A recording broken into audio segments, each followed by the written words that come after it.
Subscribe now and press the bell icon. Never miss an update.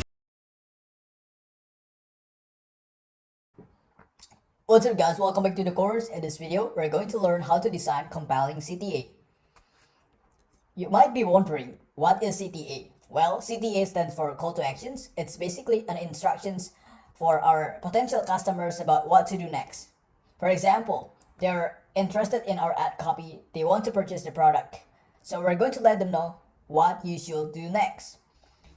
The reason why CTA is very essential, because no matter how good the quality of your product is, no matter how interesting your ad copy is, and when your potential customers want to make the purchase, but if they have no idea what to do next, they have no idea where to go, then most likely you're not going to get any sales, right? If that makes sense. So yeah, let me give you an example here. So I'm going to show you my TikTok ads. So as you guys can see right now, I'm on TikTok ads account. This is one of my TikTok ad campaign that I ran like a couple months ago. So I was selling a print on demand t-shirt, as you guys can see here. So call to action is something like this, right? Order now. So every single time someone click on this, he's going to be redirected to my online store, all right? So yeah, as you guys can see on TikTok ads, there are many options. For example, like order now, install now, get showtimes, listen now, interested, subscribe, get tickets now. So yeah, many different options. Download, what else? Shop now, book now, play game, watch now, rate more, view now, get quote. If you scroll down, visit store. Yeah, many different options, right? So you pick the CTA based on the product that you're selling. For example, in this case, I'm selling a t-shirt. So the CTA that I use is order now, right? So it's pretty clear. If people want to purchase this product, if people want to purchase my t-shirt, you need to click order now, and then you're going to be redirected to my online store, right? Where you can make the purchase. Okay, so that's an example of CTA, guys. Okay, so now let's talk about 3 components that you need to pay very close attention to. So the first one here is to use interactive language. Incorporate interactive language that engages the user, such as see how it works, try the demo, or create your account. Or I would say it's kind of like action-oriented language, right?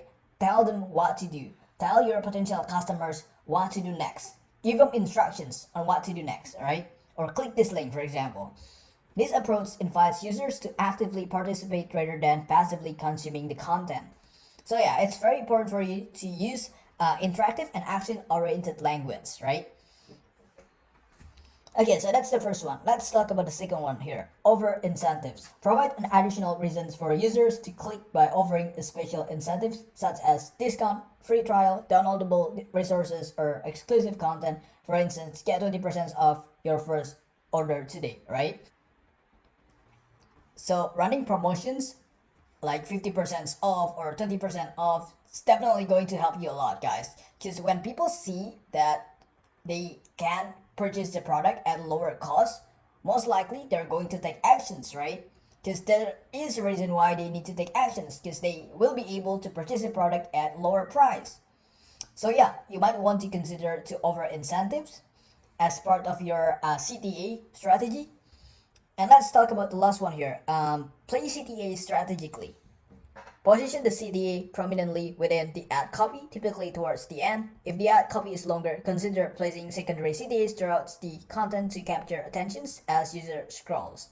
So if we're talking about like very short ad copy, like Google ad copy, for example, I think you don't need to have like multiple CTA. Just one CTA, that's going to be enough. However, if you have a very long email copies, for example, maybe like 2 paragraphs or 3 paragraphs email copies, then most likely you will need more than 2 or more than 3 CTA, more than 3 call to actions, right? Because sometimes people don't read like the whole thing, people only read the first paragraph. But if you put the CTAs at the end of the 3rd paragraph, then most likely they're not going to see, they're not going to read, this call to actions instructions, right? So if you have more than 1 paragraph, obviously it's a good idea for you to place the CTA maybe multiple times, like 3 times or 2 times, right? So hey guys, those are three components that you need to pay very close attention to when it comes to designing compelling CTA, guys. Make sure that you pay very close attention to CTA, alright? Okay, so I think that's all. That's all you need to know. I'll see you guys in the next video. For more updates, subscribe to our channel, click the show links and enjoy watching the videos.